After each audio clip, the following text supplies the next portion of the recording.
Assalamualaikum warahmatullahi wabarakatuh. Salam sejahtera bagi kita semua. Saya Agus Martopo dari BKP SDM Kota Surakarta yang dalam hal ini sebagai penyuluh anti korupsi, yang pada saat ini di pemerintah Kota Surakarta ada 15 orang penyuluh anti korupsi, 10 orang dari Inspektorat Kota Surakarta dan 5 orang dari BKP SDM Kota Surakarta. Dan pada saat ini masih terus bertumbuh dengan adanya dukungan dari agen perubahan yang nantinya juga akan melakukan sertifikasi penyuluh anti korupsi. Untuk kesempatan kali ini akan kami sampaikan beberapa hal terkait materi dasar anti korupsi yang setelah saya nanti juga akan disambung oleh rekan saya, Master Agung, yang nanti akan menyampaikan beberapa hal yang terkait dengan integritas dan lain sebagainya. Kami akan lanjut terkait beberapa hal materi dasar terkait anti korupsi. Sebelum kita masuk ke beberapa hal terkait anti korupsi, mungkin kita bisa melihat pengertian anti korupsi atau pengertian korupsi itu apa. Ada beberapa referensi yang bisa kita ambil terkait dengan korupsi itu sendiri. Kalau menurut Kamus Besar Bahasa Indonesia, korupsi itu juga berarti penyelewengan atau penggelapan uang negara atau perusahaan dan sebagainya untuk kepentingan pribadi maupun golongan. Itu kalau menurut Kamus Besar Bahasa Indonesia. Sedangkan korupsi menurut referensi dari Black's Law Dictionary itu menyampaikan bahwa korupsi adalah sesuatu perbuatan dari suatu yang resmi atau kepercayaan seseorang yang mana dengan melanggar hukum dan penuh kesalahan memakai sejumlah keuntungan untuk dirinya sendiri atau orang lain yang bertentangan dengan tugas dan kebenaran lainnya. Dari beberapa referensi tersebut dapat kita ambil kesimpulan bahwa korupsi itu adalah perilaku pejabat publik, politikus, pegawai negeri atau yang lainnya penyelenggara negara yang tidak wajar dan legal memperkaya diri sendiri atau memperkaya golongan atau mereka yang dekat dengan kekuasaan dengan cara menyalahgunakan kekuasaan publik yang dipercayakan kepada mereka. Itu mungkin beberapa hal yang terkait pengertian dari korupsi. Menurut dari bahasa Latin, korupsi itu bisa diartikan sebagai corrumpere atau artinya itu busuk atau rusak, yaitu sesuatu yang menggoyahkan, memutar balik atau menyogok. Bahasa Latin ini banyak diturunkan di bahasa-bahasa di Eropa seperti bahasa Inggris maupun bahasa Prancis yang dalam pengertian artinya itu sama, yaitu corruption atau korup yang artinya sesuatu yang busuk atau yang rusak. Itu beberapa hal terkait dengan pengertian korupsi. Nah, ini nanti yang sebagai titik awal kita menyampaikan hal untuk kepada teman-teman bahwa korupsi yang dalam bahasa Latin tadi artinya rusak atau busuk, yang dalam bahasa publik atau kesimpulan tadi bahwa sesuatu yang memperkaya diri sendiri atau golongan. Nah, itu nanti akan kita bahas satu persatu terkait dengan korupsi ini. Nah, untuk yang tahap pertama mungkin kita akan masuk ke, karena ini di Indonesia itu negara hukum, makanya kita masuk ke dasar hukum. Dasar hukum dari pemberantasan anti korupsi itu apa aja? ada beberapa dasar hukum yang melandasi dari lembaga-lembaga penegak hukum seperti kejaksaan, kepolisian, bahkan sampai ke KPK, itu yang sebagai dasar untuk melaksanakan pemberantasan anti korupsi. Bahkan di sebelum reformasi itu sudah ada dasar hukum. Di tahun 1957 itu ada peraturan penguasa militer tentang pemberantasan korupsi yang dibuat oleh Angkatan Darat dan Angkatan Laut. Di tahun 67 juga ada Kepres nomor 28 tahun 67. Di tahun 70 ada Undang-Undang nomor 3 tahun 71 tentang pemberantasan tindak pidana korupsi. Di tahun 1971 itu juga ada Undang-Undang nomor 3 tahun 71 tentang tindak pidana korupsi, dan Kepres nomor 52 tahun 71 tentang pelaporan pajak para pejabat dan PNS yang sampai saat ini kita sebut dengan LHKPN. Sedangkan di tahun 73 itu juga ada GBHN tahun 73 tentang pembinaan aparatur yang berwibawa dan bersih dalam pengelolaan negara. Lanjut untuk tahun 1980 itu ada Undang-Undang nomor 11 tahun 80 tentang tindak pidana suap, dan di tahun 98 ini ada TAP MPR nomor 11 garis miring MPR garis miring 1998 tentang pengelolaan negara yang bersih dan bebas KKN. Sedangkan untuk di tahun 2000-an itu ada 2001, itu ada Undang-Undang nomor 20 tahun 2001, dan di tahun 2002 ada Undang-Undang nomor 30 tahun 2002 tentang pengadilan tindak pidana korupsi. Itu dasar hukum sebelum masa reformasi. Nah, setelah masa reformasi itu undang-undang yang terbaru itu ada di yang tadi Undang-Undang nomor 2002 itu dan 2001 terkait pengadilan tindak pidana korupsi. Selanjutnya, setelah kita melihat beberapa dasar hukum yang melandasi terkait dengan penindakan tindak pidana korupsi, kita akan melihat jenis korupsi. Jadi korupsi itu apa dan hal-hal yang dimaksud terkait dengan korupsi itu seperti apa. Korupsi itu kalau bisa dicontohkan itu seperti misalnya kita sebagai pegawai negeri sipil ada proyek pengadaan, di situ disampaikan pengajuannya ada 1000 item. Namun dalam pelaksanaannya yang dibelanjakan hanya sebesar 500 item. Kemudian sisa uangnya tersebut dikantongi sendiri atau dibagikan dengan kelompoknya. Nah, itu termasuk salah satu perbuatan korupsi. Nah, menurut Undang-Undang nomor 20 tahun 2001, korupsi itu dirumuskan yaitu setiap orang yang memperkaya diri sendiri, orang lain atau suatu korporasi yang dapat merugikan keuangan negara dan perekonomian negara.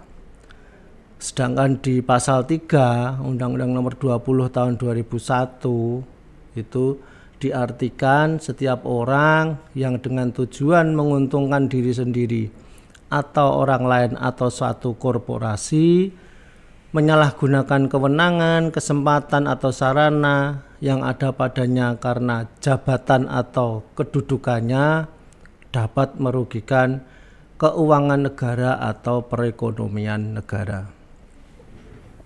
Korupsi tersebut sangat berdampak bagi negara. Oleh karena itu, negara menjatuhkan hukuman yang maksimal kepada koruptor. Bahkan korupsi juga termasuk dalam extraordinary hukuman, jadi perbuatan melawan hukum yang luar biasa. Di sini koruptor dapat dipenjara maksimal 20 tahun dan denda maksimal 1 miliar. Oleh karena itu perlu teman-teman berpikir ulang terkait dengan perbuatan-perbuatan yang termasuk dalam hal-hal yang menyangkut korupsi tadi. Sedangkan mungkin kita sebagai ASN itu ada beberapa faktor internal yang dapat menyebabkan korupsi. Itu kita juga perlu tahu apa sih faktor-faktor internal yang dapat membuat kita untuk melakukan perbuatan atau mencoba untuk melakukan perbuatan korupsi tersebut. Ada beberapa aspek yang dapat di salah satu melatar belakangi dari hal-hal yang terkait dengan faktor-faktor internal penyebab korupsi. Yang pertama, aspek individu. Jelas di aspek individu ini yang pertama adalah moral yang kurang kuat. Nah, ini perlu teman-teman perhatikan bahwasanya moral hazard, moral yang kita miliki itu selalu harus berlandaskan keimanan, kepercayaan. Nah, kita mempunyai agama, pasti mempunyai keyakinan, itu yang harus kita tingkatkan sehingga kita tidak mencoba untuk berbuat korupsi atau kecurangan terhadap negara. Selanjutnya yang termasuk aspek individu adalah sifat tamak atau rakus. Kita ASN di pemerintah Kota Surakarta sudah mempunyai gaji, sudah mempunyai tunjangan tambahan penghasilan, dan itu cukup kalau untuk hidup di Kota Surakarta dan sekitarnya. Dan kalau teman-teman tidak mempunyai sifat tamak atau rakus, saya kira kita tidak perlu melakukan kecurangan-kecurangan atau hal-hal yang bersifat koruptif terhadap anggaran di pemerintah Kota Surakarta. Dan untuk aspek individu yang terakhir yang mungkin paling mungkin ini yang menyebabkan kita mencoba untuk berbuat korupsi adalah gaya hidup konsumtif. Nah, ini yang harus diperhatikan. Kita harus melihat gaji kita berapa, tunjangan kita berapa. Sebenarnya kalau untuk hidup normal di Kota Surakarta dan sekitarnya itu sudah cukup, bahkan lebih dari cukup. Hanya mungkin karena gaya hidup kita yang konsumtif, segala kebutuhan mendasar sebenarnya sudah bisa tercukupi, hanya mungkin kebutuhan yang tidak begitu mendasar karena kita hanya nuruti gaya hidup, maka kemungkinan gaji dan tunjangan yang diberikan oleh pemerintah Kota Surakarta itu akan dirasa tidak cukup. Selain dari aspek individu, juga ada aspek sosial, di mana aspek sosial ini adalah proses interaksi antara individu dengan lingkungan sekitarnya. Beberapa hal yang menyebabkan kita atau mencoba untuk berbuat koruptif adalah di aspek sosial ini. Pertama, lingkungan keluarga yang kurang memahami konsep integritas. Keluarga sangat penting untuk menunjukkan atau memberikan satu masukan terkait dengan moral dan integritas, karena di keluarga itu adalah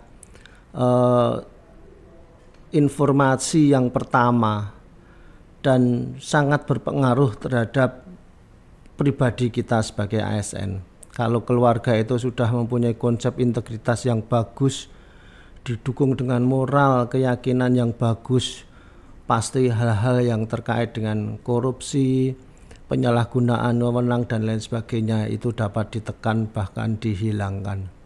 Selain itu ada aspek sosial yang kedua, yaitu normalisasi perilaku korupsi dari hal kecil hingga besar.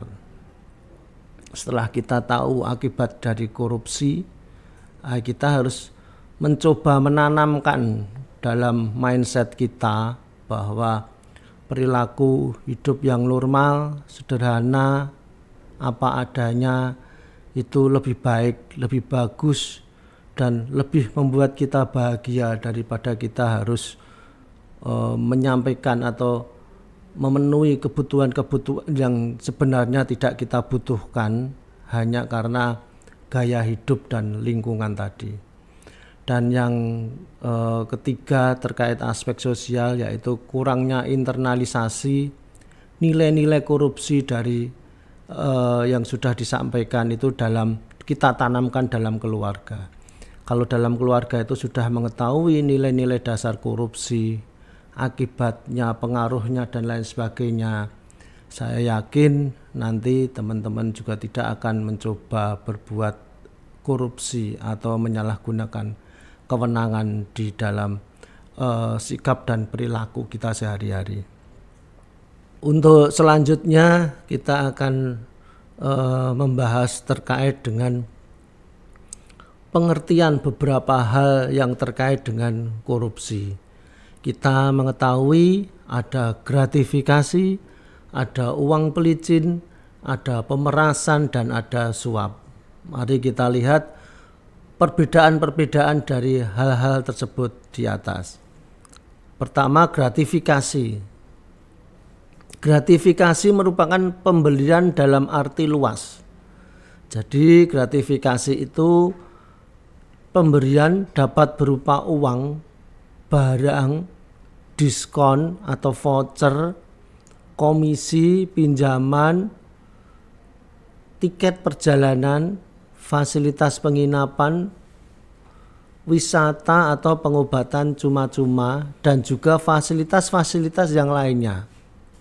Nah, ini biasanya diberikan kepada penyelenggara negara sebagai bentuk iming-iming kepada penyelenggara negara dari pihak ketiga untuk dapat meluluskan atau meloloskan hal-hal yang diinginkan oleh pihak ketiga.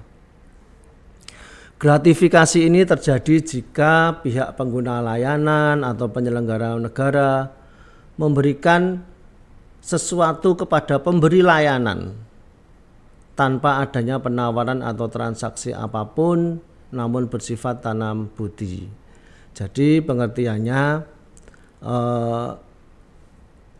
pihak ketiga itu harus tetap kita pikirkan, meskipun mungkin tendensinya tidak ada hal-hal yang menjadi tendensi dari pihak ketiga untuk memberikan sesuatu kepada penyelenggara negara atau kepada kita, namun tetap harus kita perhatikan bahwa hal itu tidak diperbolehkan. Jadi kita tidak bisa menerima segala bentuk gratifikasi dari pihak ketiga.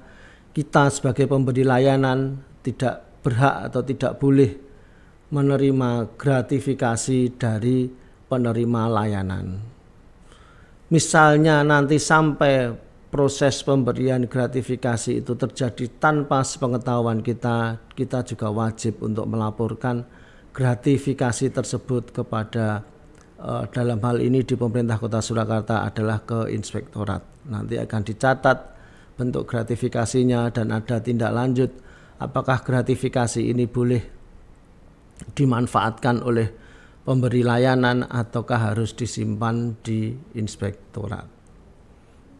Ya, ini ada beberapa dasar hukum yang melandasi bahwa pengenaan hukuman kepada penerima gratifikasi itu di pasal 12 itu bagi pegawai negeri atau penyelenggara negara jika terbukti menerima gratifikasi dapat dipidana penjara seumur hidup atau penjara paling singkat 4 tahun dan paling lama 20 tahun serta denda paling sedikit 200 juta rupiah dan paling banyak 1 miliar rupiah. Oleh karena itu teman-teman, dari BKPSDM juga sudah memberikan evaluasi setiap 6 bulan sekali kita menyampaikan proses benturan kepentingan, dan nanti dari inspektorat juga ada proses evaluasi gratifikasi. Nanti jika ada yang menerima gratifikasi dalam bentuk apapun dapat disampaikan ke inspektorat, karena memang pelaporan gratifikasi itu juga melindungi kita sendiri. Kalau sudah kita laporkan gratifikasi tersebut, kalau misalnya kita ada informasi menerima gratifikasi, kalau kita sudah melaporkan, maka itu akan menjadi garansi kita untuk kita tidak terkena penerima gratifikasi. Untuk selanjutnya, suap atau uang pelicin. Suap, pengertian suap itu apa? Penyuapan adalah bentuk pemberian yang dilakukan oleh korporasi atau pihak swasta, dapat berupa barang, uang, janji, dan bentuk lainnya yang bertujuan untuk mempengaruhi pengambilan keputusan dari pihak penerima suap. Suap itu selalu melibatkan pemberi aktif, umumnya disertai dengan kesepakatan antara kedua belah pihak. Dan pelaku suap menyuap ini selalu berupaya untuk menutupi pemberian melalui berbagai cara. Dan lokus atau tempat terjadinya suap penyuap yang dapat dipidana tidak hanya dilakukan di dalam negeri. Jadi di luar negeri pun dapat dilakukan hukuman pidana atau dapat dijerat hukuman pidana terkait anti korupsi.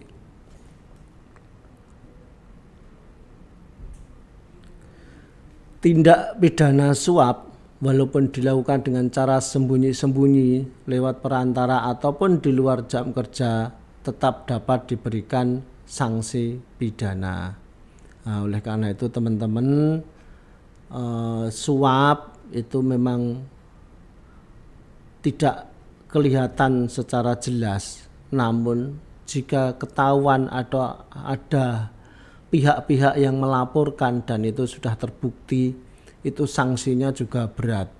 Jadi sanksi yang menerima suap atau pemberi suap itu adalah paling singkat 1 tahun dan paling lama 5 tahun.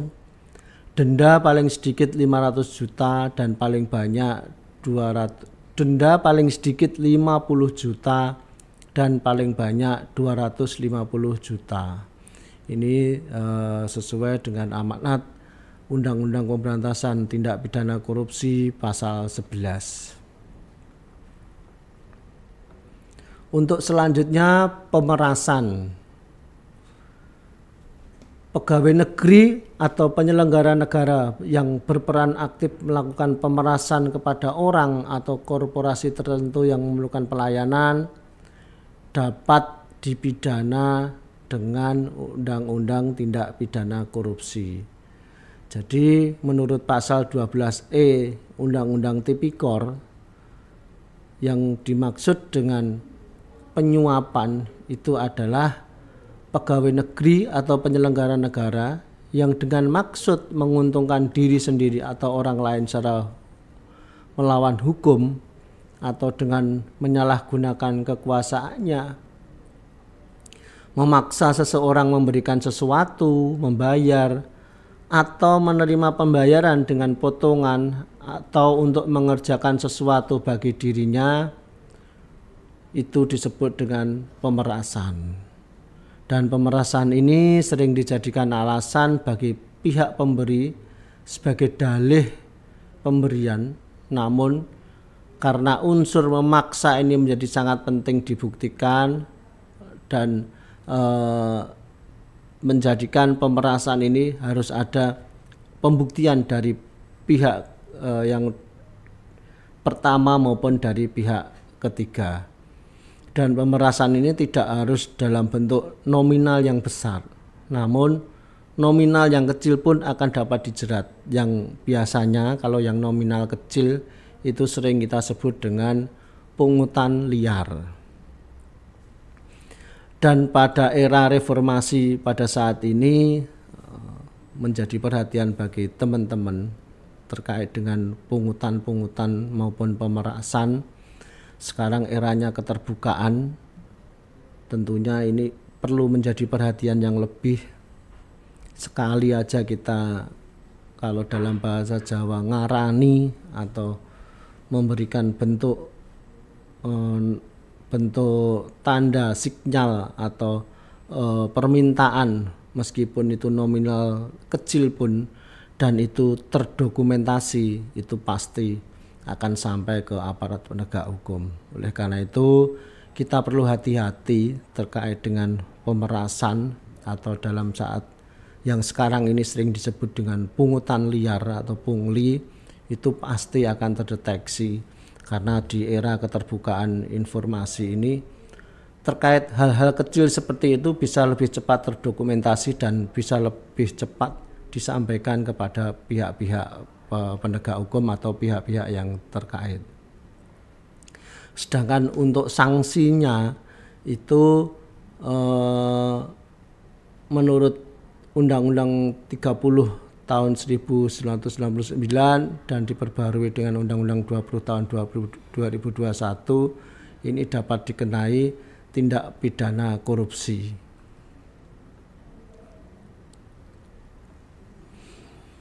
Selanjutnya tadi sudah kami sampaikan beberapa hal terkait dengan anti korupsi, begitu juga dengan beberapa hal yang termasuk ke dalam korupsi itu sendiri seperti pemerasan, gratifikasi, suap. Nah, kita akan masuk ke dalam materi atau hal yang terkait dengan dampak masif dari korupsi. Jika kita itu korupsi, itu dampaknya apa aja? Itu perlu kita sampaikan karena memang dampak korupsi itu begitu luas dan luar biasa, sehingga disebut dengan extraordinary crime, jadi kejahatan yang luar biasa. Itu ada beberapa dampak dari korupsi itu. Salah satunya sekarang dari bidang hukum. Jika hukum atau korupsi itu tidak ditindaklanjuti dengan baik, itu akan membuat kepercayaan masyarakat atau rakyat terhadap lembaga negara itu akan hilang atau luntur, dan ini akan melemahkan peran pemerintah dalam menjaga stabilitas ekonomi dan politik. Itu dampak korupsi di bidang hukum. Sedangkan dampak korupsi di bidang pendidikan itu akan menurunkan kualitas SDM bangsa, keterbatasan akses terhadap pendidikan, dan meningkatkan angka pengangguran. Karena lebih diketahui di bidang pendidikan, di situ disampaikan proses belajar mengajar meningkatkan kualitas SDM bangsa. Jika ada korupsi di situ sudah dipastikan proses pemberian pendidikan itu tidak akan merata, tidak akan semua mendapatkan akses pendidikan, dan pada akhirnya itu akan meningkatkan angka pengangguran. Sedangkan efek yang lebih luas lagi terkait dengan korupsi itu akan menyebabkan biaya sosial yang kita keluarkan di masyarakat atau di pemerintah itu akan menjadi meningkat. Ini konsepnya adalah jika korupsi itu meningkat, otomatis beberapa hal yang terkait dengan penegakan hukum, pendidikan, dan kesejahteraan itu akan turun. Nah, oleh karena itu juga akan meningkatkan biaya-biaya yang diperlukan untuk penyelenggaraan antisipasi dari biaya sosial dari pemerintah kepada masyarakat. Salah satunya yaitu biaya antisipasi kejahatan. Otomatis karena banyaknya pengangguran pasti akan timbul banyak kejahatan. Nah, itu menimbulkan biaya antisipasi kejahatan itu akan lebih meningkat. Selanjutnya juga dari akibat dari kejahatan tersebut dan yang selanjutnya yang efek dari biaya antisipasi, biaya akibat itu pasti akan menimbulkan biaya reaksi terhadap kejahatan yang juga akan semakin meningkat. Oleh karena itu, teman-teman, begitu besarnya dampak korupsi bagi masyarakat dan juga bagi pemerintahan, perlu kita perhatikan, perlu kita masukkan dalam mindset kita bahwa memang korupsi itu walaupun sekecil apapun itu dampaknya sangat luar biasa. Beberapa hal di atas tadi sudah kami sampaikan terkait dengan dampak di bidang hukum, di bidang pendidikan, dan di bidang kesejahteraan rakyat, juga di bidang penegakan hukum. Biaya-biaya pencegahan korupsi, biaya-biaya penegakan hukum, bahkan biaya-biaya koruptor yang ditahan atau ditindaklanjuti di lembaga-lembaga aparat penegak hukum itu juga memerlukan biaya yang tinggi jika kita tidak berpikir bahwa korupsi itu memang dampaknya sangat luar biasa. Mungkin bisa kami sampaikan skema biaya-biaya terkait dengan sosial korupsi tadi. Yang pertama mungkin dari biaya eksplisit korupsi itu yang berdampak dulu, itu biaya eksplisit korupsi itu nilai uang yang dikorupsi itu sudah sangat berdampak, menurunkan kualitas, dan juga pasti akan berdampak pada hal-hal yang menjadi kewajiban atau hal yang seharusnya dilaksanakan dalam penyelenggaraan tersebut. Itu menjadi nilai yang sangat tidak diuntungkan atau dirugikan. Sedangkan yang kedua, biaya antisipasi terhadap korupsi itu sendiri, itu anggarannya otomatis yang dikeluarkan itu akan menjadi besar, dan ini pasti akan menyedot atau mengambil dari anggaran-anggaran yang seharusnya bisa diberikan untuk kesejahteraan masyarakat.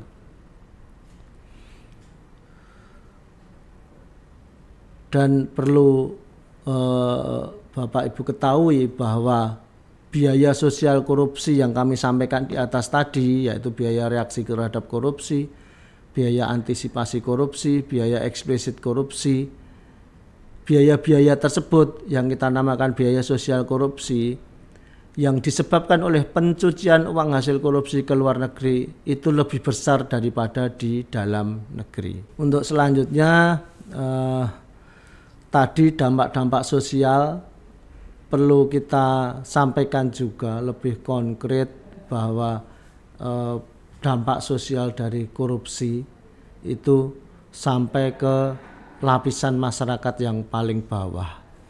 Yang pertama mungkin pelayanan publik, itu jika masih terdapat korupsi yang merajalela, itu pasti pelayanan publik itu tidak akan berjalan dengan baik. Pasti akan timbul banyak masalah-masalah dan nanti efeknya itu akan menimbulkan dampak yang sangat luar biasa. Tidak terpenuhinya fasilitas-fasilitas publik, bahkan kalaupun itu terpenuhi itu karena berkurang kualitasnya, itu pasti juga akan berdampak terhadap pelayanan itu sendiri. Dan yang kedua, pelayanan kesehatan itu juga pasti akan mahal. Tidak seperti saat ini kita sudah banyak menjumpai layanan kesehatan yang murah bahkan gratis karena ada lembaga penjamin kesehatan.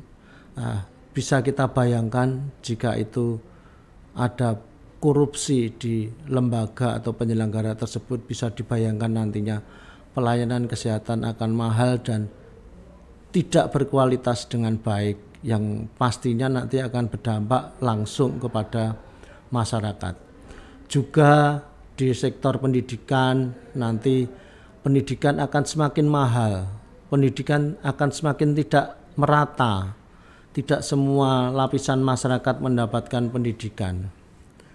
Bahkan nanti akan berdampak kepada proses pengangguran atau meningkatnya proses pengangguran yang akhirnya akan berdampak kepada meningkatnya masyarakat di bawah garis kemiskinan. Ada beberapa hal yang mungkin mendasari kami menyampaikan hal tersebut, yaitu biaya sosial korupsi yang disampaikan di atas dengan efeknya tadi. Itu merupakan kewajiban dari kita sebagai masyarakat dan kita sebagai penyelenggara negara yang tetap harus menjaga sikap integritas. Bahwasanya kalau kita mencoba untuk korupsi, dampak-dampak yang sudah kami sampaikan tadi pasti akan kita rasakan. Kita tidak akan dapat menjumpai negara yang bersih, pelayanan yang baik, kesehatan yang baik, proses pendidikan yang baik, dan pada akhirnya masyarakat akan dapat menikmati pembangunan, dapat menikmati kebijakan-kebijakan yang terkait dengan meningkatkan kesejahteraan masyarakat, dan pada akhirnya pasti akan timbul masyarakat yang adil, makmur, dan sejahtera. Nah, itu harapan kita bersama, agar kita tidak mencoba pun jangan ya, tidak mencoba untuk berbuat korupsi, karena beberapa hal atau dampak yang sudah kami sampaikan tadi, dampaknya sangat luar biasa. Sedangkan kita juga perlu tahu beberapa hal yang termasuk beberapa indikator yang masuk dalam keberhasilan pemberantasan korupsi. Sedangkan tadi sudah kita bahas terkait dengan korupsi dan dampak-dampaknya. Mungkin kita masuk ke beberapa indikator yang pemberantasan korupsi itu berhasil. Itu ada indikatornya apa? Ada beberapa indikator dari Lembaga Anti Korupsi Indonesia atau KPK, indikator yang bisa dikatakan bahwa proses pengendalian atau pemberantasan korupsi itu dapat berhasil di Indonesia, bukan hanya di pemerintah kota tapi di wilayah Republik Indonesia. Yang pertama adalah SPI, itu survei penilaian integritas. Di situ dari Komisi Pemberantasan Korupsi akan mengeluarkan survei kepada masyarakat, dan jika SPI atau survei tersebut berjalan dengan baik atau nilainya tinggi, itu menunjukkan salah satu indikator yang menunjukkan proses pemberantasan korupsi di daerah tersebut akan berhasil. Untuk selanjutnya IPK atau Indeks Persepsi Korupsi, ini merupakan proses pengumpulan persepsi di kalangan pelaku bisnis dan para pakar tentang tingkat korupsi di sektor publik. Nah, skor dari CPI atau Indeks Persepsi Korupsi ini merupakan bentuk gambaran kondisi korupsi pada level negara atau teritori. Ini kalau kita melihat untuk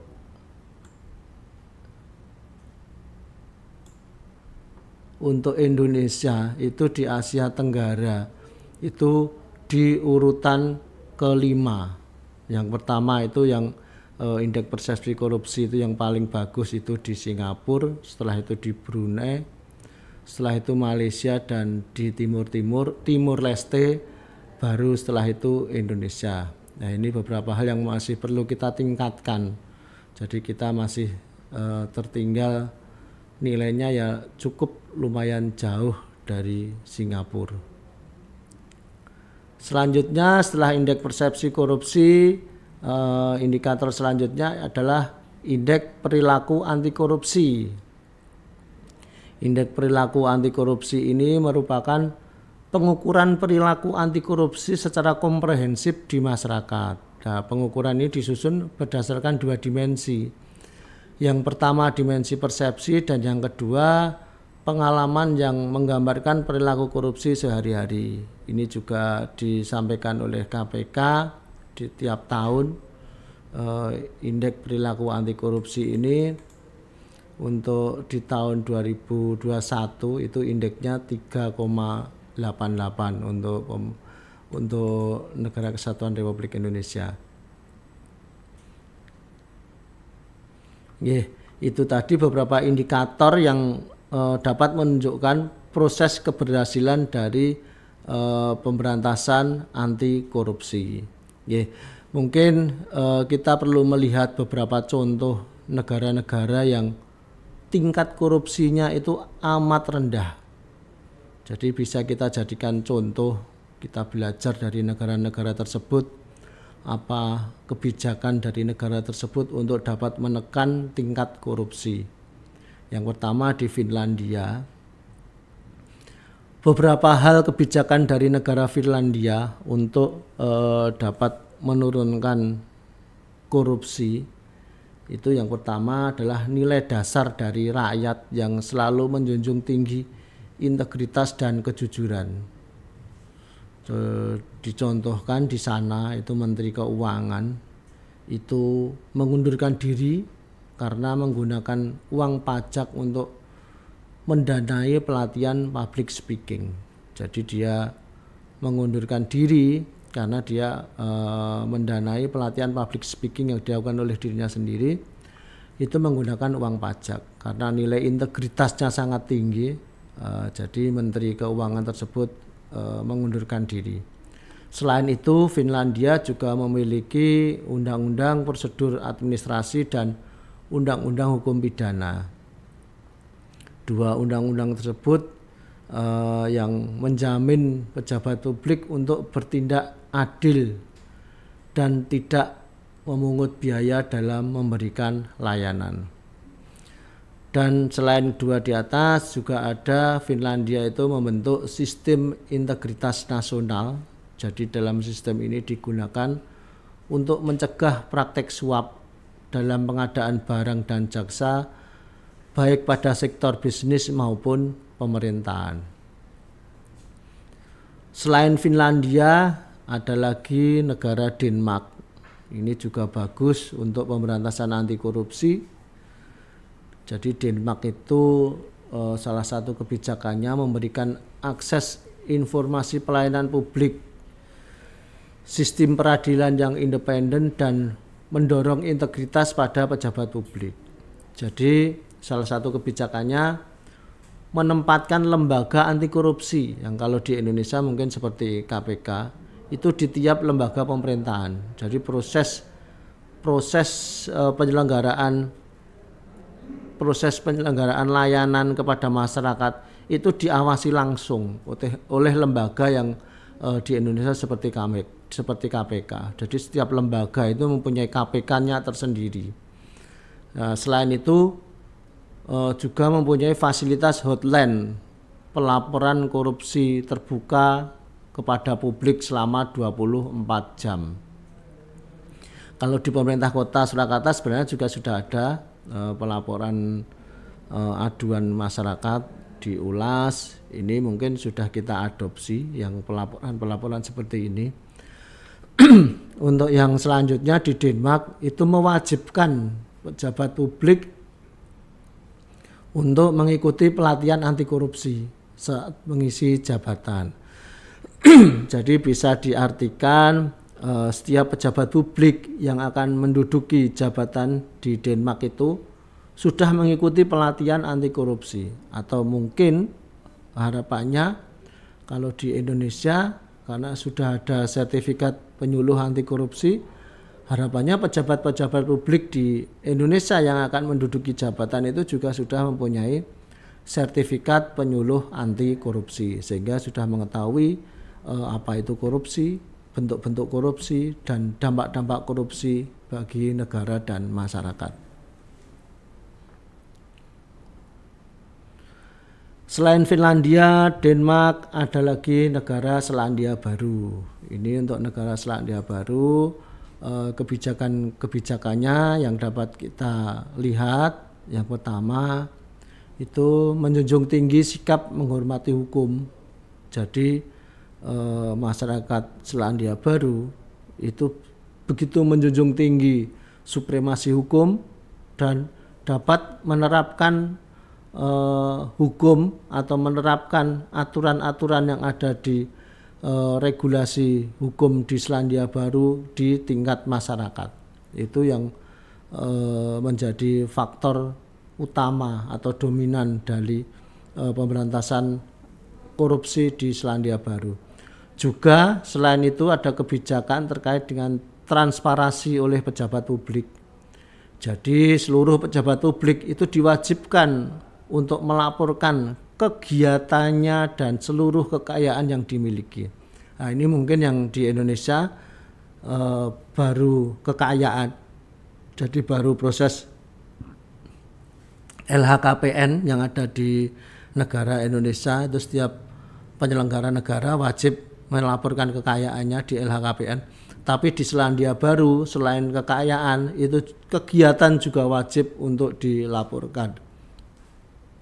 Dan satu lagi yang menarik di Selandia Baru, jadi proses pemberantasan anti korupsi itu sudah ditekankan atau disampaikan kepada murid-murid sekolah itu sejak dini. Jadi sistem pendidikan di Selandia Baru itu sudah menerapkan pendidikan anti korupsi itu sejak dini kepada murid-murid sejak level paling bawah atau kalau di kita di Indonesia itu sejak sekolah dasar itu sudah disampaikan bahwa korupsi itu adalah sesuatu yang tidak baik, buruk, busuk, jelek. Kebiasaan atau pendidikan tersebut ditanamkan kepada murid-murid di Selandia Baru sejak dini sehingga mereka sudah terbiasa untuk berlaku adil dan jujur dalam bermasyarakat atau berinteraksi dengan yang lainnya. Mungkin itu yang bisa kami sampaikan terkait dengan materi dasar atau hal-hal yang terkait dengan anti korupsi. Perlu kita perhatikan, pahami, dan kita masukkan ke mindset kita bahwa tadi sudah disampaikan dampak-dampak terkait dengan korupsi yang begitu luar biasa dan besar, dan juga ada contoh-contoh terkait antisipasi dari penindakan anti korupsi, termasuk juga negara-negara yang sudah kami sampaikan, negara-negara yang cukup baik atau berhasil dalam proses untuk melawan korupsi itu sendiri. Jadi berhasil dalam proses untuk pengendalian korupsi seperti di Finlandia, Denmark maupun Selandia Baru. Nah, itu mungkin bisa kita jadikan contoh atau setidaknya kita jadikan referensi atau acuan. Meskipun seperti itu, tentu hal-hal yang terkait dengan korupsi, gratifikasi, suap, bahkan sampai ke pungli atau pungutan liar itu harus kita jauhi sejauh-jauhnya sehingga dalam kita melaksanakan pelayanan publik itu dapat berjalan dengan baik, lancar, dan harapan kedepannya untuk dapat meningkatkan kualitas kesejahteraan masyarakat itu juga dapat tercapai. Matur nuwun, mungkin ini yang bisa kami sampaikan. Mohon maaf kalau dalam penyampaian ada salah kata dan tidak berkenan di hati. Wabillahi taufik wal hidayah. Wassalamualaikum warahmatullahi wabarakatuh.